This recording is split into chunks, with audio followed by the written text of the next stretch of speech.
Welcome to This Explainer. Today, we're taking a completely immersive 3D spatial journey into the very lifelines of a subcontinent. We're unpacking India's drainage system, or Bharat Ka Avva Tantra. And instead of just staring at flat, boring maps, we're going to use a dynamic 3D visual approach to really understand how water physically shapes the land, builds ecosystems, and honestly drives the entire economy. Get ready, because you're about to see the geography of India like never before. But hey, before we zoom in entirely on India, let's kick things off with a little global trivia to get our bearings. Do you know which is the world's largest drainage basin? Well, the answer is the mighty Amazon River Basin over in South America. But thinking about that raises a pretty fundamental question, right? What exactly does a drainage basin look like in 3 dimensions? Like, how does the physical Earth actually dictate where millions of gallons of water are ultimately going to flow? Section 1, Apvah Tantra Kya Hai? Understanding the drainage system. So, the term drainage basically describes the river system of an area. It's where small streams flow in from all different directions, come together to form one main river, and then eventually emptied out into a large body of water. But how are these massive water networks kept separate from one another? Well, that brings us to a super crucial geographic feature, the water divide, or Jalvi Bahajak. Just imagine a massive elevated piece of terrain, like a towering mountain ridge or a high upland plateau. This physical barrier literally acts as a wall, splitting the flow of water into 2 entirely distinct paths. Okay, let's really dive into this 3D layout. Notice how that elevated piece of land right in the middle basically acts as a wedge. Because of this central upland, any rainwater falling here is literally forced to make a choice. On the left side, Stream A forms its own little network, and on the right, Stream B forms a completely separate system. It's just the simple geometric reality of the land, and it's exactly what dictates the flow of every single major river on Earth. And once a river actually begins its journey, it doesn't just flow, it evolves. A river goes through 3 distinct gravity-driven stages. First up is the upper course, where it violently cuts through mountains. Then the middle course, where it hits the plains and starts to twist and turn. And finally, the lower course, where it slows way, way down before finally meeting the sea. Let's imagine we're virtually flying down this 3D landscape from top to bottom so you can see how this builds visually. Up at the source, the river has this immense erosional power, carving out these deep, dramatic gorges. Then, as we fly lower into the middle course, the terrain flattens out, and the river begins to meander. It forms these massive, sweeping curves, sometimes cutting off to create crescent-shaped oxbow lakes, or Gakor Deel. Finally, right as we reach the bottom, the river loses almost all its energy. It deposits massive amounts of silt and branches out into a sprawling, fan-shaped delta just before merging with the ocean. Section 2, Himalaya ki Nadiyan, the perennial rivers of the Himalayas. Now, India's drainage systems are broadly divided into 2 major categories, and we're going to start with the absolute titans of the north. There is a fundamental difference between the Himalayan rivers up north and the peninsular rivers down south. Himalayan rivers are perennial, which means they have water flowing all year round, mostly because they're constantly fed by melting snow from the high peaks. In stark contrast, peninsular rivers are seasonal. They're completely dependent on rainfall.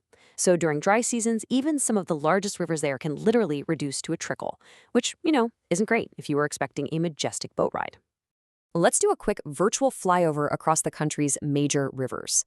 If you look toward the north, you're seeing the 3 great Himalayan river systems, the Indus, the Ganga, and Brahmaputra.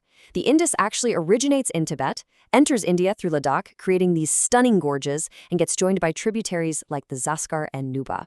Then, over on the east, the Brahmaputra makes this dramatic, wild U-turn at the Namcha Barwa peak to enter India through Arunachal Pradesh. These aren't just rivers, they're massive, continent-shaping networks. And this brings us to where these massive systems actually begin. We're grounding our journey with a breathtaking real-world look at Devprayag, right in Uttarakhand.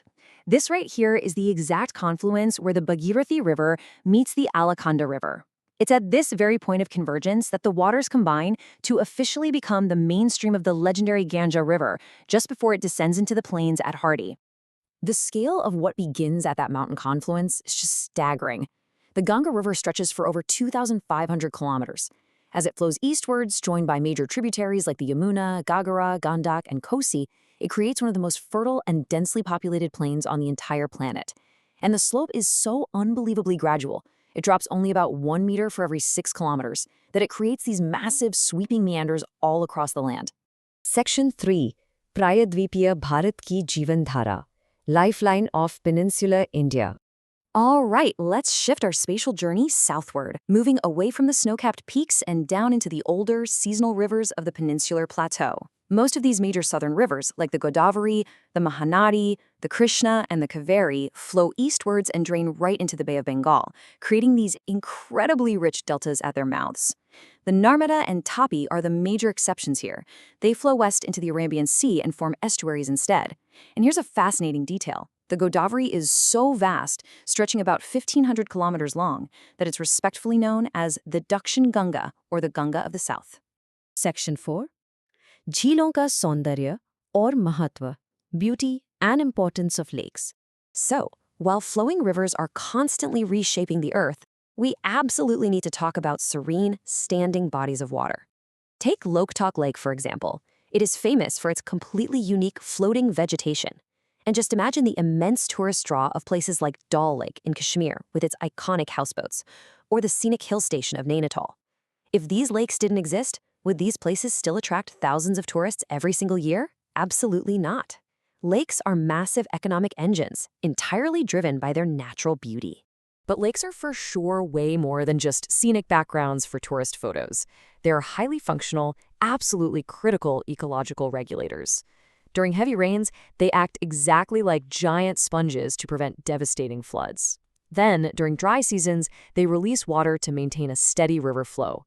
We even construct artificial lakes by building dams, like the Guru Gobind Sagar, specifically to generate hydropower.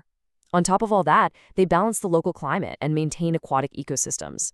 They're basically the silent standing guardians of the watershed. Section 5. नादियाँ, अर्थव्यवस्था और बढ़ता प्रदूषण. Rivers, economy and rising pollution.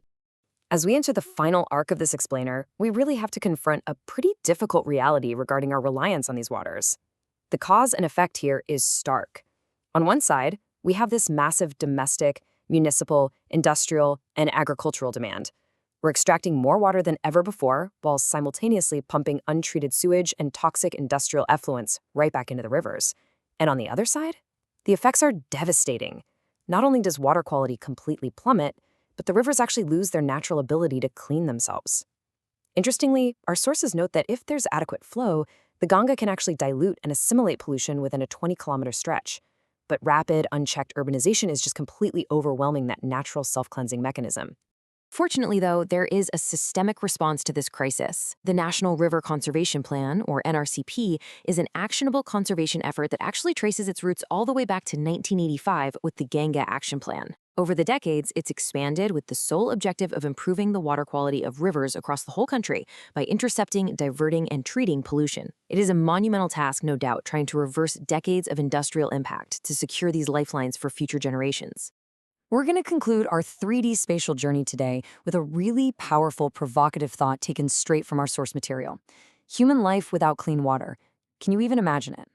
As we've seen today, from the glacial peaks of the Himalayas all the way down to the deltas of the southern peninsula, these rivers aren't just geographical features on a map. They are quite literally the circulatory system of the nation. So I'll leave you to deeply ponder what happens if that system fails, and more importantly, what part we all play in preserving it. Thanks for joining me on this explainer, and keep exploring.